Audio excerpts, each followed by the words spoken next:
তিনিচুকীয়া বাহাদুৰ চাৰিআলিত যুৱ ছাত্ৰ পৰিষদৰ প্ৰতিবাদ।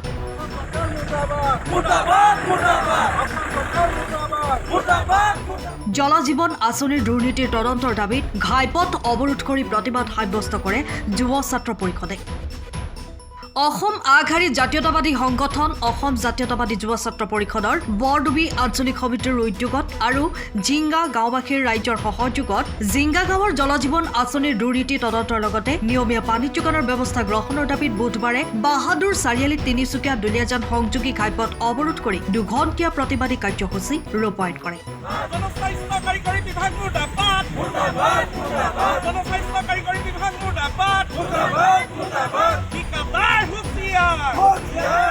শতাধিক স্থানীয় ৰাইজৰ সহযোগত যুৱ ছাত্ৰ পৰিষদৰ নেতৃত্বই কৰা প্ৰতিবাদত প্ৰতিবাদকাৰীসকলে জনস্বাস্থ্য কাৰিকৰী বিভাগ মুৰ্দাবাদ, জিলা প্ৰশাসন মুৰ্দাবাদ, আমাক তদন্ত লাগিবই আদি শ্লোগানেৰে প্ৰতিবাদস্থলী উত্তাল কৰি তোলে।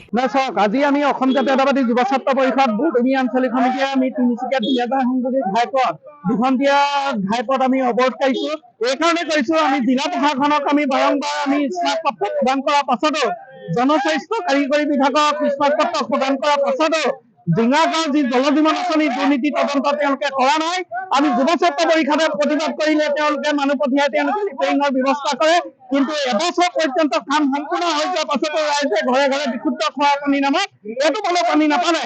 এই সন্দৰ্ভত তেওঁলোকে ঠিকাদাৰ আৰু জনস্বাস্থ্য কাৰিকৰী বিভাগৰ কি নীতি আনি আছে আমি নাজানো, তেওঁলোকৰ ভিতৰুৱাভাৱে, আৰু ইয়াত ৰাইজে পানী পোৱা নাই। তেওঁলোকে কাগজে পত্ৰে সকলোবোৰ ঠিকে থাকে আছে, কিন্তু ঠিকে থাকে থকা বছৰ ৰাইজে কিয় পানী আজি এবছৰে পোৱা নাই। মাত্ৰ ষ্টাৰ্টিঙৰ দুদিন অকল পানী ৰাইজে পাইছিলে, তাৰপিছত পানী সম্পূৰ্ণৰূপে বন্ধ কৰি দিয়া হৈছে।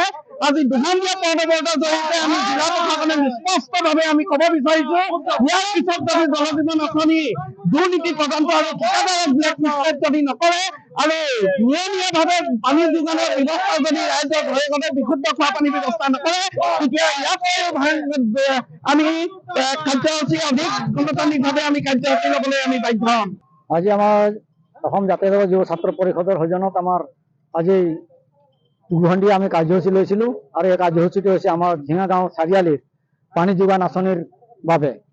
আমি ইতিমধ্যে আজি প্ৰায় 1.5-2 বছৰ ধৰি পানী যোগানৰ আঁচনিৰ নামত যিখিনি ভেকু ভাওনা দেখুৱাই আছে, গাঁৱৰ মানুহক অকৰা বনাই আছে, সেই তুলনাত ট্ৰেক্টৰ চেক্টৰ আনি ইঞ্জিনিয়াৰ অফিচাৰ কোনোবা ঠিকাদাৰ দুনিয়া ভৰৰ দালালগিৰিখিনি আহি কিনে পানী আঁচনি দিম বুলি নলা চলা খান্দি মেলি গোটেই পাইপ চাপ বহোৱাৰ উপৰিও জেগাই জেগাই যিখিনি ভকত পাইপ বহুৱাইছিলে সেই জেগা জেগা ফুটি পানী ওলাই আহিছে।